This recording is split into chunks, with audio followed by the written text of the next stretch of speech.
કેમ છો ગુજરાત? કેમ છો ભારત? હું તમને કંઈક એવી વાત કહેવાનો છું કે હું કંઈક એવું જોયું છે કે તો આગળના વિડીયોમાં તમે જોઈ શકો છો.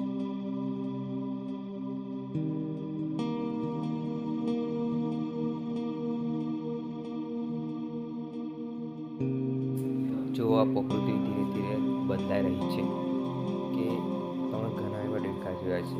આવા તમે પણ કંઈ જોયો નહીં હોય. હું પહેલી વાર આવો દેડકો જોઉં છું.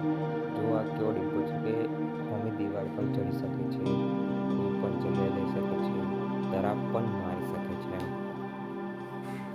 આવા મેં પહેલી વાર જોયો છે.